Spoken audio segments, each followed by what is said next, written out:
बॉलिवूड अभिनेता हर्षवर्धन राणे आणि पाकिस्तानी अभिनेत्री मावरा होकेन यांचा सनम तेरी कसम हा सिनेमा 2016 साली रिलीज झाला होता.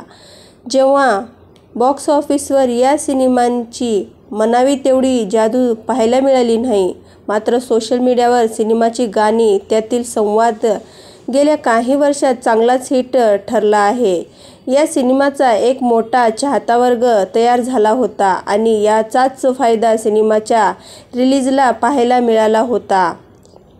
आजकालच्या काळामध्ये रिलीजचा ट्रेंड चांगलाच हिट ठरला आहे. यातील लैला मजनू हा सिनेमा रिलीज झाल्यानंतर हिट ठरला होता आणि आता 9 वर्षांनी पुन्हा एकदा रिलीज झालेल्या सनम तेरी कसमला प्रेक्षकांनी पसंती मिळवली आहे. 2016 मध्ये जेव्हा हा सिनेमा रिलीज झालेला तेव्हा तो एक फ्लॉप सिनेमा ठरला होता.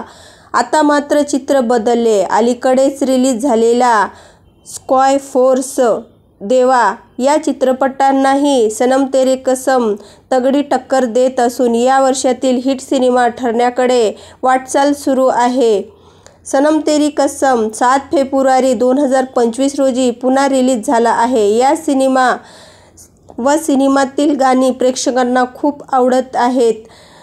पहिल्याच दिवशी सनम तेरी कसम या सिनेमाने 5.14 कोटीची कमाई केली. त्यानंतर दुसऱ्या दिवशी हर्षवर्धन मायरा याच्या या चित्रपटाच्या कमाईत आणखी वाढ झाली. पहिल्या शनिवारी या चित्रपटाचे 6.22 कोटीची कमाई केली. एकूण 2 दिवसातच सिनेमाची कमाई 11.36 कोटी झाली आहे. 9 वर्षांपूर्वी जेव्हा हा चित्रपट रिलीज झाला होता तेव्हा केलेल्या टाइमलाइट कमाईपेक्षा 2025 या वर्षातील 2 दिवसातच त्यांनी जास्त कमाई केलेली आहे आणि रेकॉर्ड तोडलेला आहे. 2016 मध्ये या चित्रपटाने अवघे 9.50 कोटी रुपये कमवले होते. त्यापेक्षा जास्त पैसे आता 2 दिवसातच कमवण्यात आले आहेत. या चित्रपटाचा नायक हर्षवर्धनने यावर प्रेक्षकांचे आभार व्यक्त करणारी पोस्टही शेअर केली आहे.